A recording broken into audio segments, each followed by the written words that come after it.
Hi guys, Dan from Hansard here again. How you doing? We're doing a second video today, and today we are at a pub and we're changing the fire panel because it's really messed up. It's out of date, it's full of sort of grease from the kitchen and stuff, and we're also going to be changing a load of the detection. So we've got today Tom with me.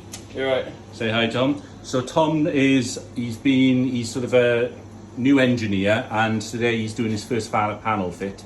So I'm just going to help Tom today fit the panel. We've removed the old one off the wall. Really simple panel, it's just power and 2 zones, it's a by-wire panel. So we're going to replace this old, rather knackered panel here, as you can see, for a nice new one. So we're just going to be doing a little video showing how that's going to happen and how he develops doing that. And then at the end of it, Tom would have fitted his first fire panel. Yes, you can see here, Tom's fitting the new base for the fire panel on the wall here. It's been a bit of a pain because it's a really tight gap. As you can see, you've got those pipes here. What we've had to check is that this pipe here is definitely the cold one, because what we don't want is a hot water pipe against our fire panel there, because we don't want any problems with that. So he's just fitting it in the gap there. We're having to alter these cables slightly here by loosening them off and just fitting them into the shape of the panel. So once Tom's done that, hopefully the panel should fit in nicely.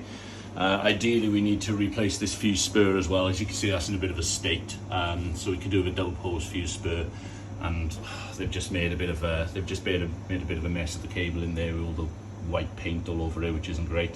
So we'll have to re-quote to have that done as well. Now we've done it, and yeah, we'll get back to you on the progress. So we can see Tom's just loosening off the cables. Now you've got to have fire cable attached regular intervals, just to make sure it's attached to the wall, so it can't be loose. It's got to be fixed with fireproof fittings, and he's just moving the cable out slightly and forming it to shape the shape of the panel, so we can get it on the wall properly and it's going to look neat. So with electrics, a neat looking job is generally a good job. Right, so Tom's positioned the cables over now. He's just having to put new plasterboard fittings in, so we need some nice metal fittings for him to drill in. See a lot of people just drilling it straight into the plasterboard. They're not really going to do that. Talk over the top of the impact driver noise. He's just been on holiday as our Tom. Look at this lovely tanned fine figure of a man he is. Cheers, Dan, nice one. I might take this out. He's our pretty engineer, Tom is.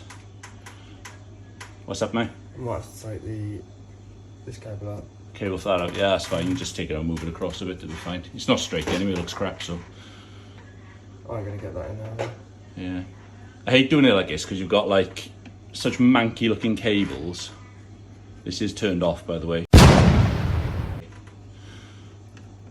It just looks rubbish. Can you not just remove the fitting and just move it over a little bit? None of that. Can you not? Move that.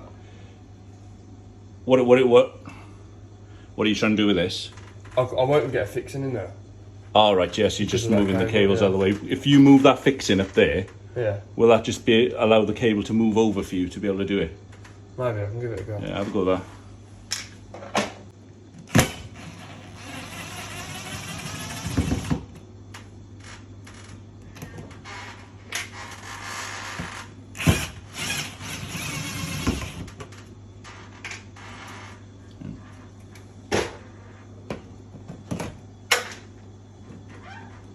There you go, so that's giving you enough room now just to get the plasterboard fixed in. Don't want to be drilling through the cables. Let's go into the van now. Now annoyingly, this is my selection tray, and I dropped this on the floor the other day. So I'm waiting for a spare 37 hours to be able to sort this out. Before, all this was all like the same thing in the same tray, but like honestly, ask any engineer, the worst thing you can do ever is drop your selection tray on the floor. I've also got my spare wheel in the back at the moment. It's actually my proper wheel because it's had a puncture, so I've got the spare at the moment. Right, so what I've come for though are these little clips here. So these fire clips are special clips. So inside these, they're not just plastic as they look. They've actually got metal inside them. So you can use these clips, and they're malleable. You can bend them over the fire cable to whatever shape you want, and then you can attach them to the wall with metal fixings. And then you've got by metal fixings, we just mean the proper roll plugs and proper screws for them. And then you've got metal fixings like these then to actually hold the fire cable on. So if there is a fire, then there's a problem. So I'm going to give these to Tom now, and then he can refit them, and then in the right place, so we've got it all fitted to regulations onto the wall, so it's nice and safe and it's fireproof. Let's put all the fixings up, and we're just measuring it up now to see if the fire panel fits in nicely. Which it does. Which it does, excellent. So we can put that back on the wall. Now, this panel is far too high as well. So normally when we fit the panel, we'd like to bring it further down the wall, but unfortunately, we're doing this sort of retrospect, and there's so many things on the wall at the moment, and sort of cables and things next to it, that it's not really practicable for us to bring it down the wall. So unfortunately we are having to put it back up here, but it's not ideal because it's too high up the wall. So normally we wouldn't do this, but it's just a case of the panel's gone down, it needs replacing. We're just sort of fulfilling a quote, and this is what the customer's asked us to do. So we'll be putting in a recommendation about that.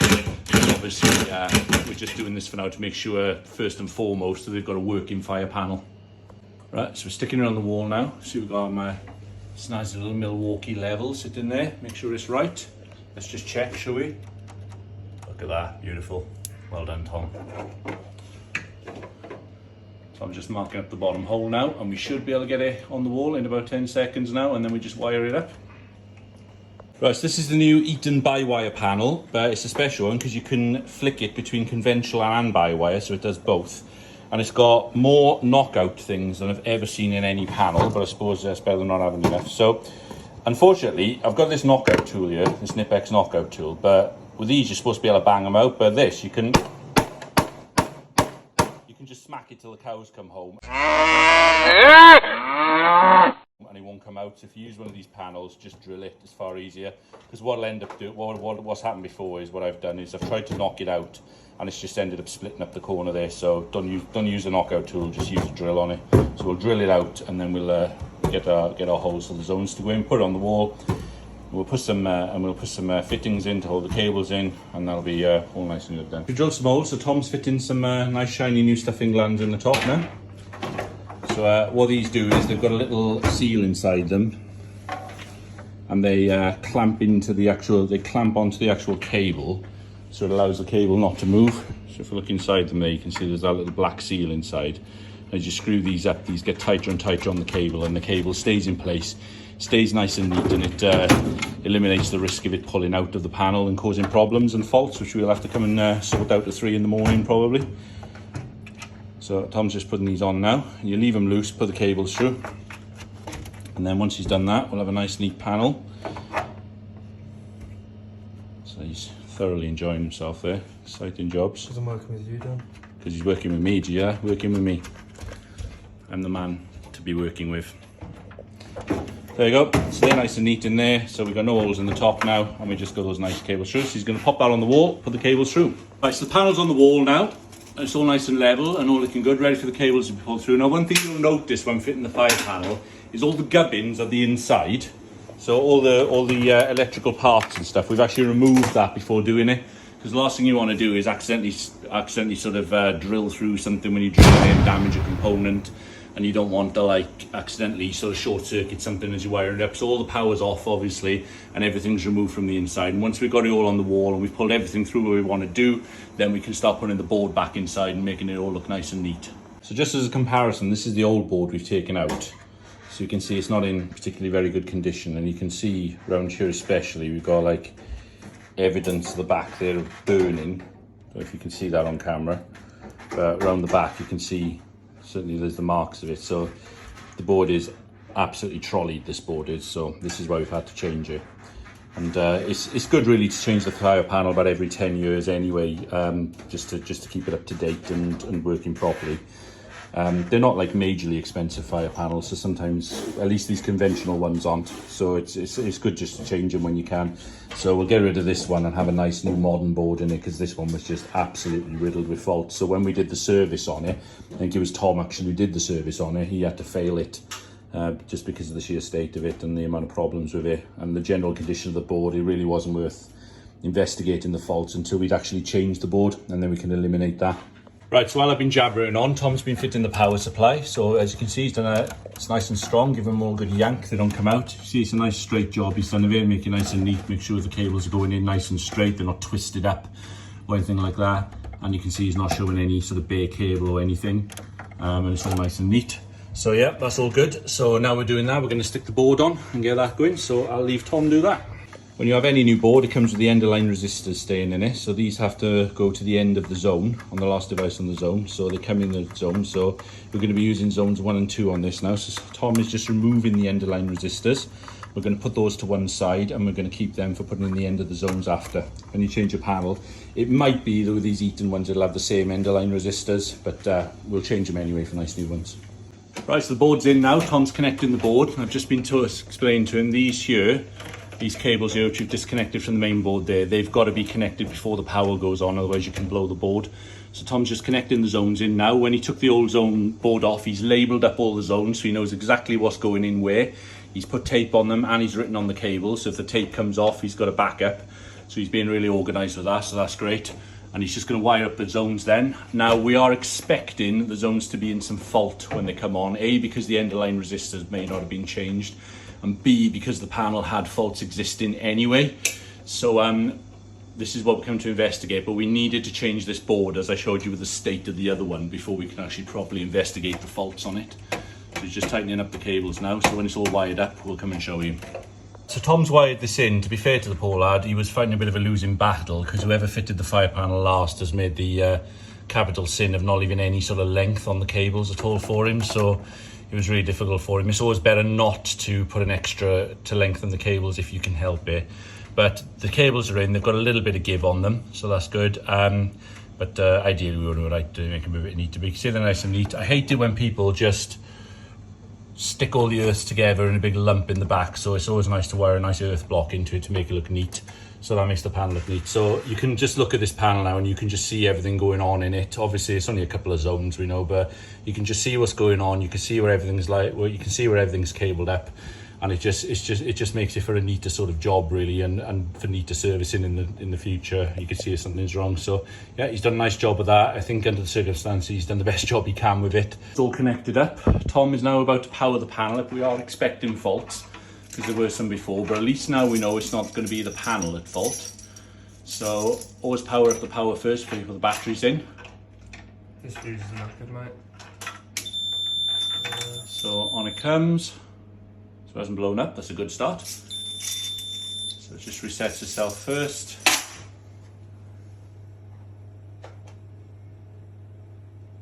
So normally it'll take about 30 seconds on the first boot up to go into fault. It's not finding any faults at this second, so if that is the case, we've just got extremely lucky. Well, it'll be a panel fault then, wouldn't it? Sorry? It would have been a panel fault. Could well have been a panel fault, yeah, Tom. So it you know, is a good call to change the panel, because once you eliminate the panel, you could have been chasing faults around for ages and not been able to get anywhere, and the whole time it was the panel at fault. So a lot of the time you can just chuck an end of resistor in the end of line resistor into the zone itself. Right, so we've got our first fault pop up. Zones 1 and 2. Zones 1 and 2. So that could just be that the end of line resistors need changing in the last devices. So Tom's just checking he's not getting any leaking voltage or anything. It's all working properly. So at 253, and then there's no leaking between the earth and the neutral. So that's within the given range.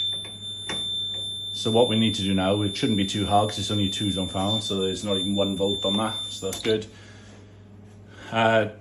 Because it's only a 2-zone panel, it shouldn't be hard. We'll go and change the end of line resistors, and we'll do that, and then if it's still in fault, then we'll have to sort of think of something else and start doing some investigation on it.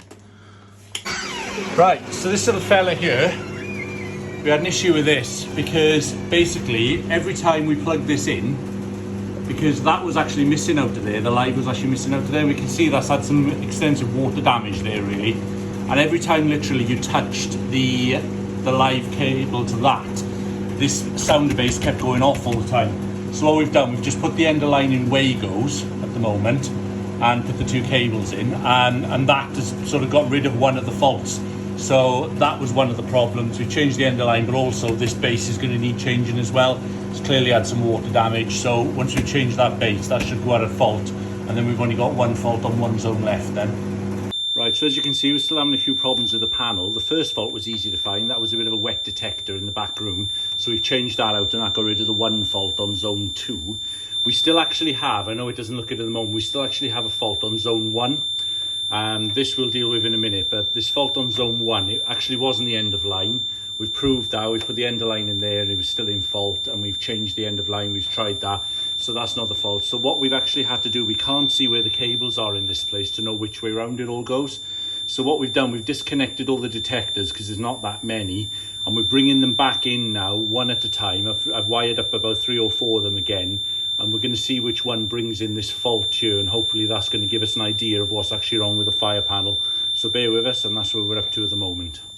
Right, so we've just wired back in the detector in the ladies' toilets, and as you can see, the fault on zone 1 has come back in now. So we're hoping that that's just going to be a dodgy detector or a base, and we're going to be able to just change that, and then that's going to take our problem away. So what we're going to do now, we're going to take that back out, and we're going to link that one detector in the toilet back out to take this back out to fault. And then what we'll do is we'll link everything else back in, and hopefully that'll narrow down our fault for us.